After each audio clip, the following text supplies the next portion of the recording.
The horrific Georgia shooting that resulted in the murders of 4 people, 2 students, 2 teachers.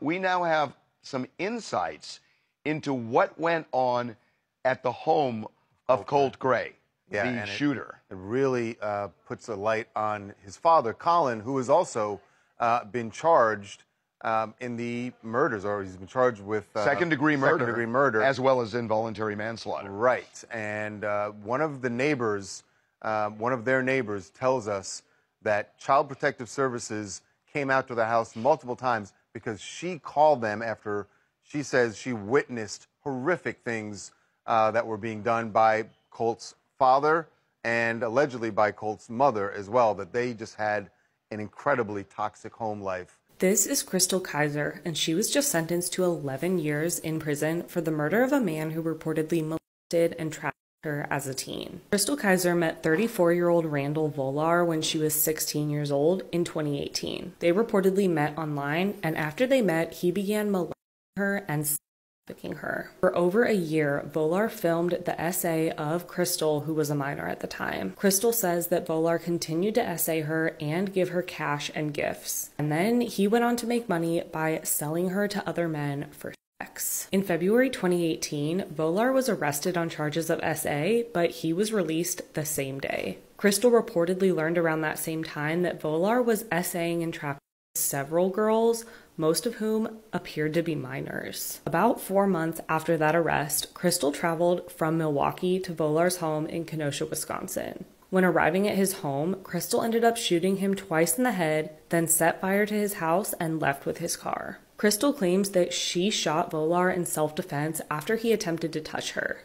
Prosecutors say the murder was premeditated and part of a scheme to steal his car. Actually, Crystal Kiser was arrested and charged with first-degree intentional homicide, arson, car theft, and being a felon in possession of a firearm. In June 2018, her bail was set at $1 million, but by February 2020, it was decreased to $400,000. Several groups supporting Crystal came together to post her bail, and over 1.5 million people signed a petition to have her charges dropped. But the charges remained, and she would be going to trial.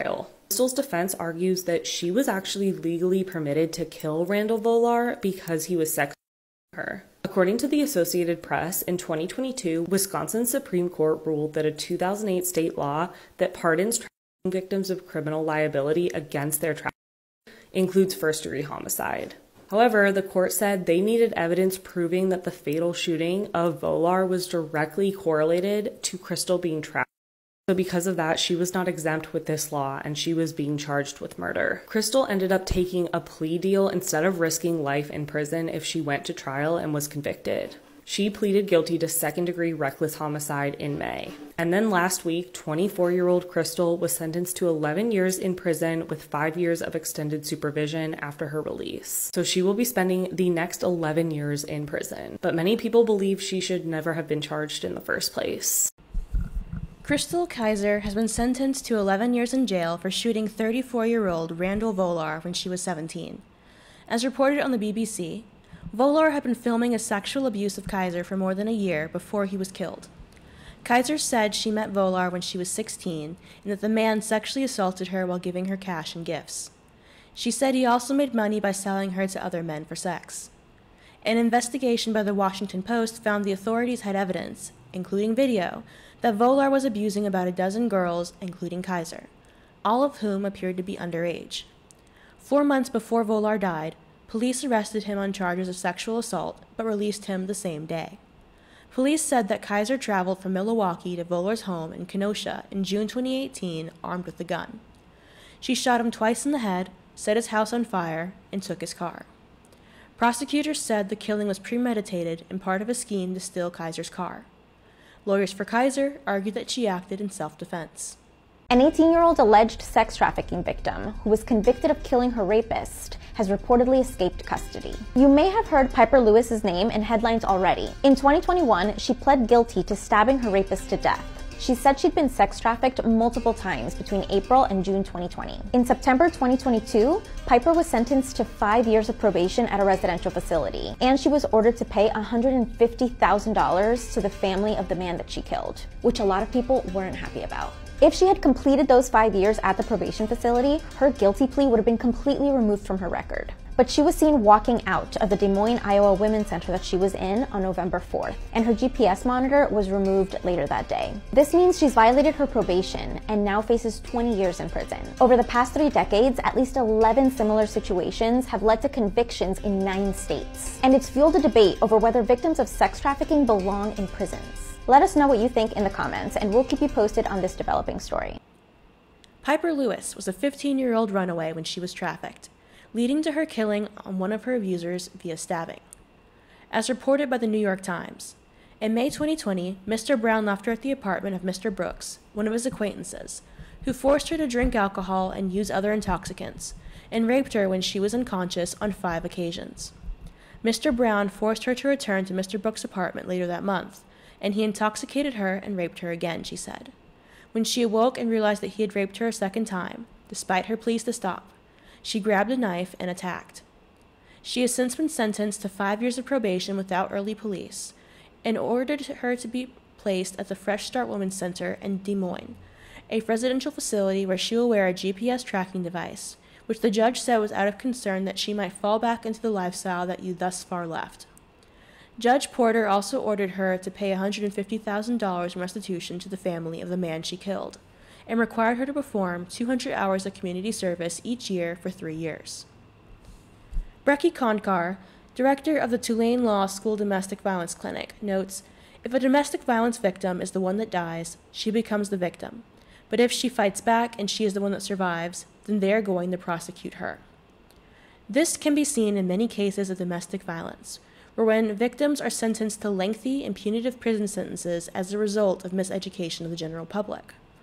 However, one particularly representative example can be seen in the case of Beatrice Taylor, as her trial unfairly left out the circumstances of the killing of her ex-boyfriend.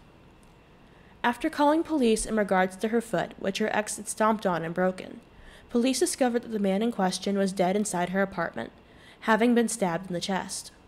False beliefs about domestic violence and misogyny in the criminal system led to her receiving life without parole, a sentence which was only commuted in 2020 after legislators decided to reevaluate cases where domestic violence played a role. Many, including police, expect domestic violence victims to be passive and often interpret fighting back as mutual abuse.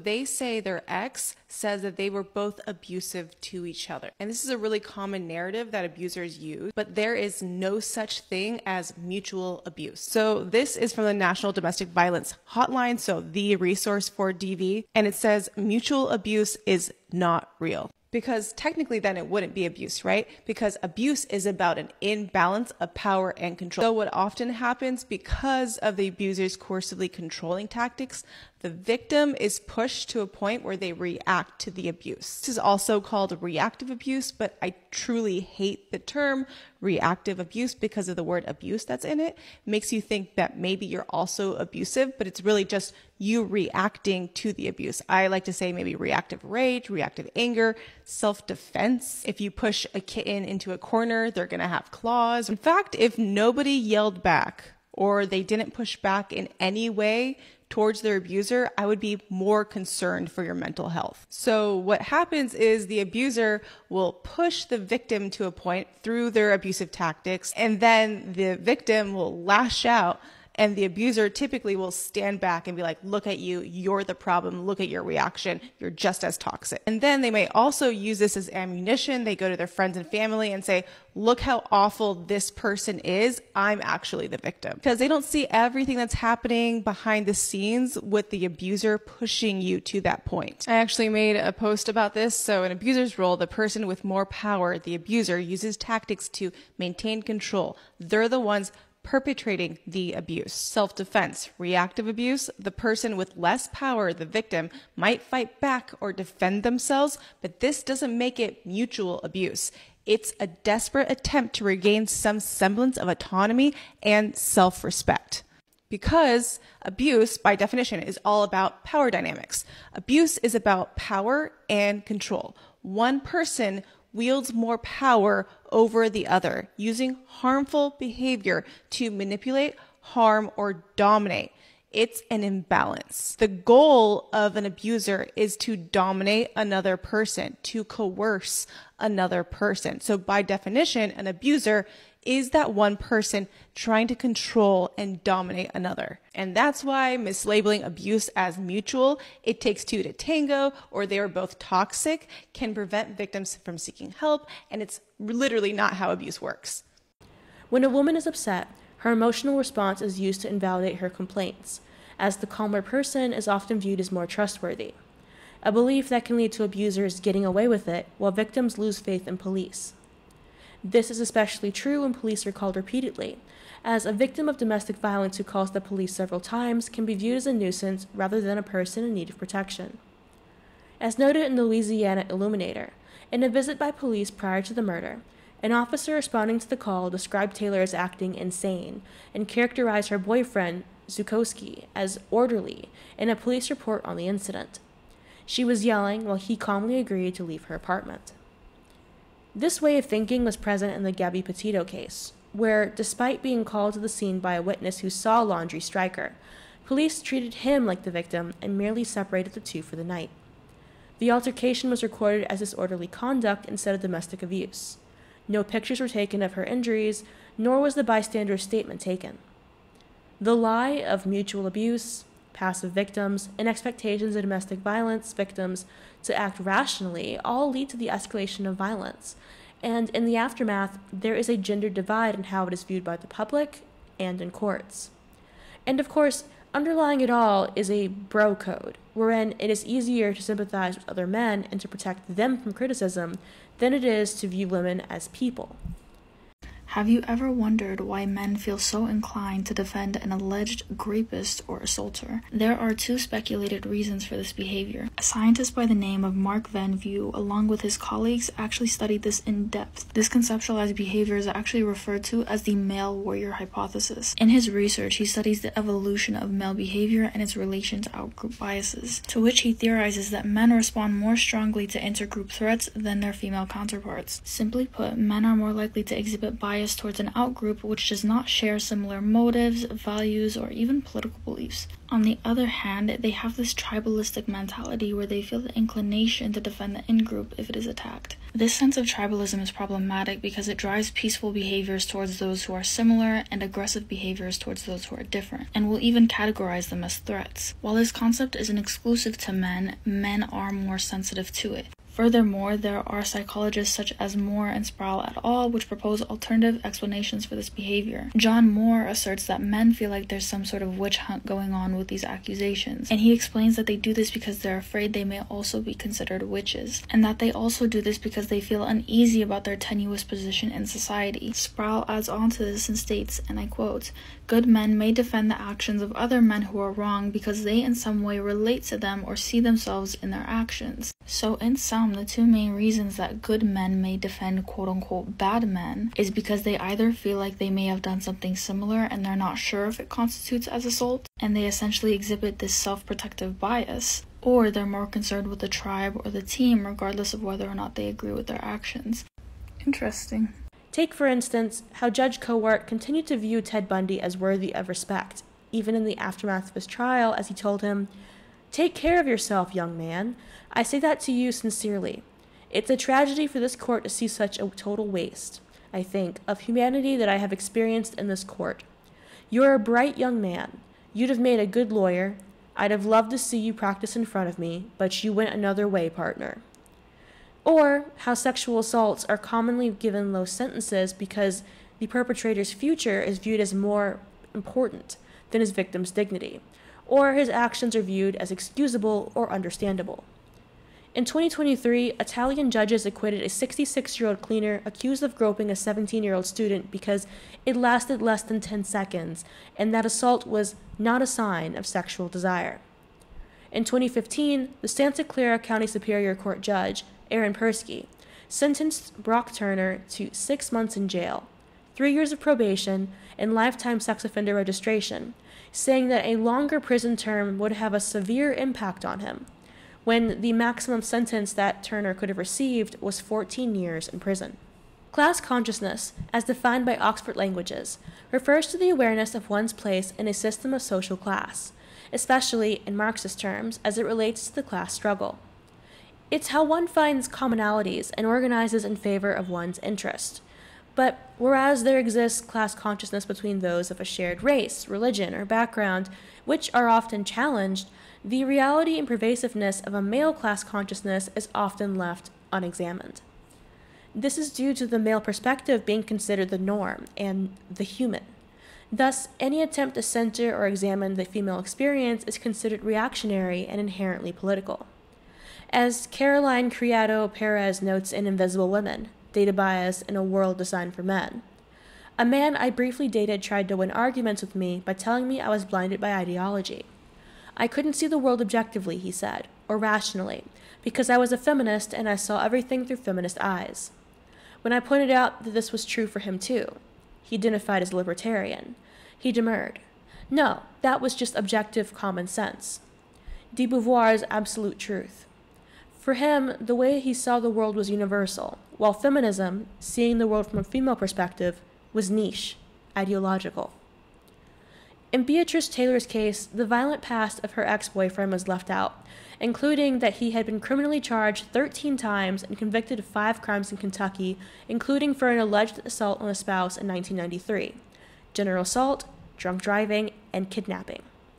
So were key elements of Taylor's background, such as that she suffered from battered wife syndrome. She will exit their relationship, and because she can't take it anymore, and then he's gonna come and tell her, "I was such a jerk. Come back, and I will change. I promise." You know, and because she really misses him, she will go back, and the second cycle of violence is gonna start. Our assessment is battered woman's syndrome. Okay. That's a diagnostic criteria. Yes. Yeah. A lot of these women go in and out of that relationship.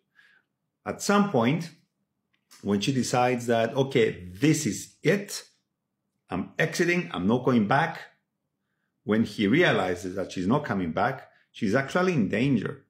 Because this is when you hear that, this man went with a gun and shot his ex. Okay, he's going to go stalk her. That's when she gets a restraining order from the police. Because these men tend to be extremely possessive, and personal history of abuse was also left out during the trial, as well as her insanity plea being denied.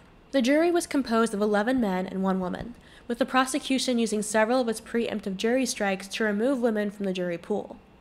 The foreman of the jury also publicly stated that it was acceptable for a husband to hit his wife if she was nagging him. Compare this to the treatment of men who have committed violent crime.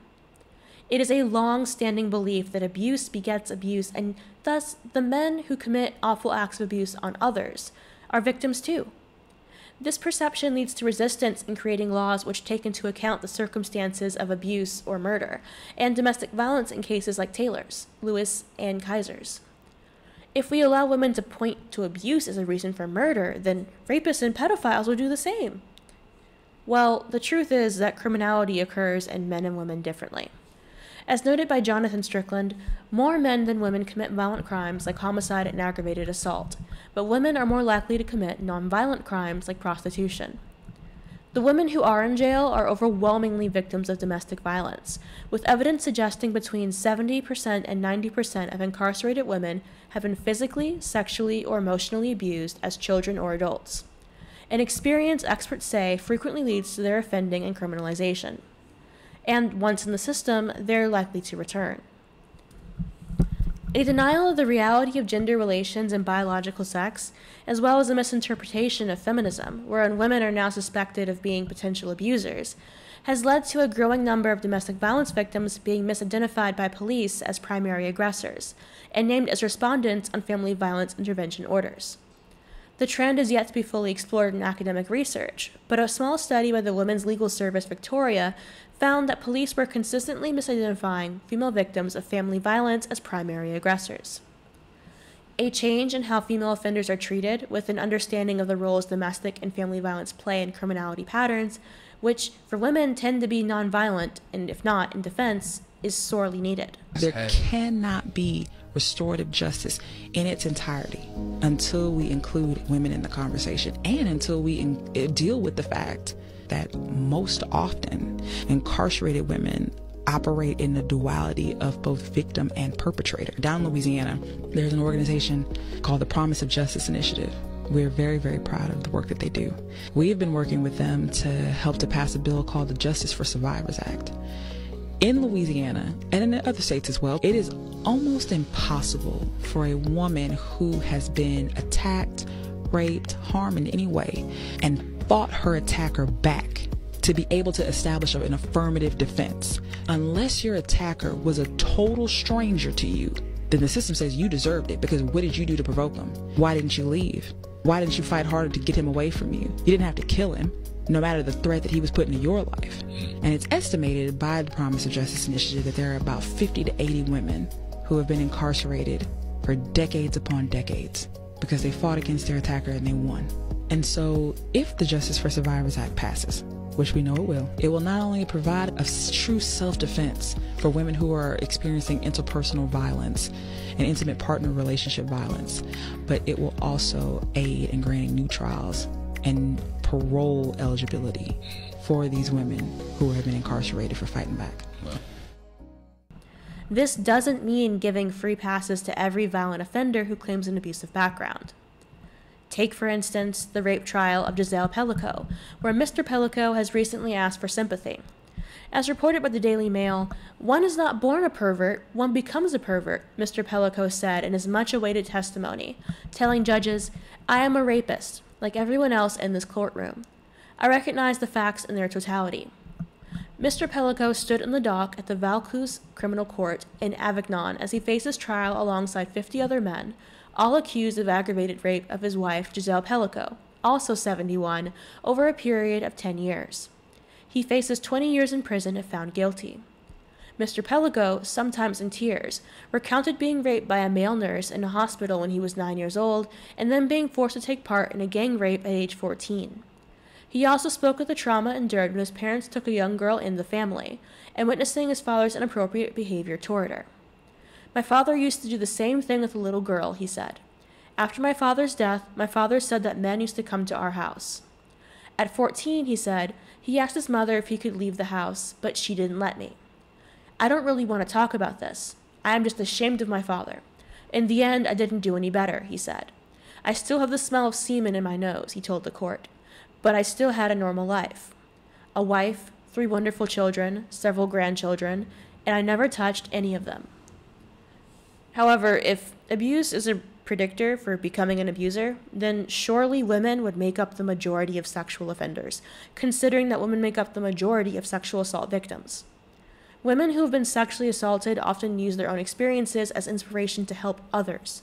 It is from this empathy and awareness generated from experiencing abuse that rape centers and women's shelters have been made, not bestowed upon women as some seem to believe. So, why is it that men who commit horrible acts point to their own stories of abuse as justification for hurting others? Why would witnessing and experiencing abuse of their own lead to a desire to commit more acts of harm rather than stopping it? One theory is that those men are lying or manipulating the system to their own benefit. Lundy Buncraft believes that most men who claim to be abused are abusers themselves, or misjudge what constitutes abuse as actually meaning not getting their way. This can be seen in cases such as with Valerie Sanders of the UK, who was arrested for controlling behavior after asking her husband to help with chores. After 14 months, time spent in prison, and legal fees, the case was removed from the docket just before trial was set to begin. When asked if he thought that his then ex-wife should go to jail, Michael responded, "I'm not sure if she should have gone to court or not. That was my decision. But she was controlling. She was constantly on at me. She used to leave the vacuum out or the polish and wanted me to clean every day because of the dogs." Another is that the myth of the cycle of abuse offers a compelling lack of agency that allows abusive men to use their pain as justification for harming others, as they believe that they are irreparably on a path to abuse others anyway. Carol Tavris debunks this erroneous belief in How Accurate is the Cycle of Abuse, as she notes, "When researchers began to critically examine the assumption that harmful early experiences almost always have long-lasting negative effects, the deterministic cycle of abuse weakened. The majority of children, they discovered, are resilient, eventually overcoming even the effects of war, childhood illness, having abusive parents, early deprivation, being sexually molested, or having alcoholic parents. This doesn't mean their lives are entirely peaches and cream, of course, or that they have no emotional struggles. As long ago as 1987, two psychological scientists, having reviewed 10 years of studies of children of alcoholic parents, concluded that parental alcoholism is undoubtedly disruptive to family life, but that neither all nor a major portion of the population of children from alcoholic homes are inevitably doomed to a psychological disorder. The researchers also busted another myth, finding no support for the widespread belief that being sexually molested in childhood increases the unique risk of becoming an adult sex offender. This finding has been replicated in other large-scale studies. For example, an Australian team recently found no specific association between sexual abuse and sexual offending in a birth cohort of 38,282 males with a maltreatment history and/or at least one official offense. Only 3% of the sexually abused boys had become adult sexual offenders, and they report, contrary to findings typically reported in retrospective clinical studies, only 4% of adult sexual offenders had a confirmed history of sexual abuse. The crux of the issue is that the legal system is primed to take the words and experiences of a man as more trustworthy than those of a woman. It may not be the same in the U.S. as it is under Islamic rule, which states that a woman's testimony is worth half of a man's. But in practice, women are mistreated in legal courts every day. When the law doesn't take into account why women commit crimes, but wants to endlessly flounder about whether a man could have been justified in his assault or murder of another, it is clear that men's class consciousness is the glue holding this system together. And to those men who believe that this is wrong, well, Dworkin has a quote for that too.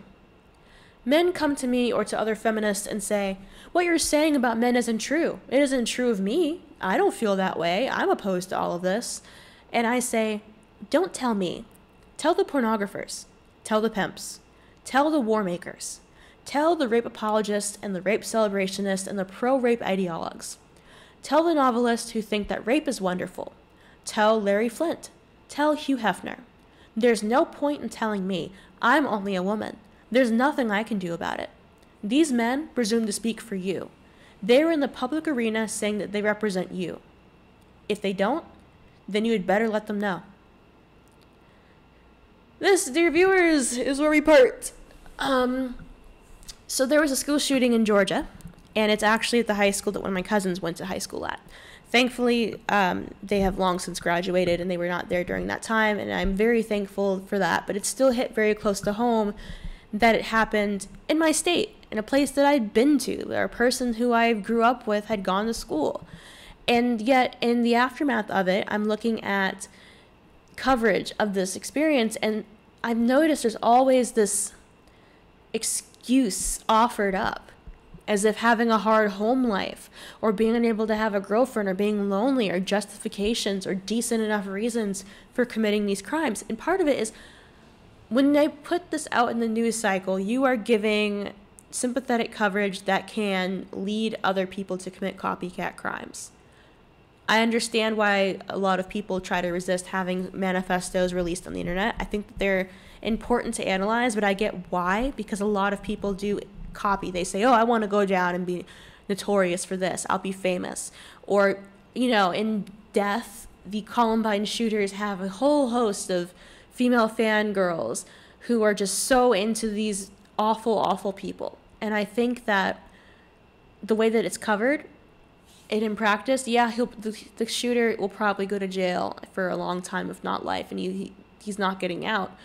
But the legacy he left behind, that's going to have an impact. And then I also see, comparing to this, I've heard of several cases where a girl had been trafficked, raped, abused in some way, shape, or form, kills her abuser, and instead of giving her a medal and saying, huzzah, you put down a dog, a disgusting man, not a creature, not a monster. These are not anybody we should mythologize. These are men. You put down a horrible man and you saved other women. I get why you did it. Instead, they go to jail. And there should be room in the law to take into account the circumstances that will lead to an attack like that. Because, quite honestly, it's unfair the way that victims are treated in the courts. they're not getting good enough legal representation. When they do get into court, the fact that they're not perfect victims. And of course, this mindset is present in women as well. Women are just as often critical of each other as men are of us. But if we can educate more, if we can change the law, if we can focus on, you're allowed to fight back if someone hits you, if you're allowed to protect yourself, hopefully we'll see some change at some point. Anyhow, if you guys have any comments, questions, or concerns, you can let me know in the comment section down below, and I'll see you guys next time. Bye!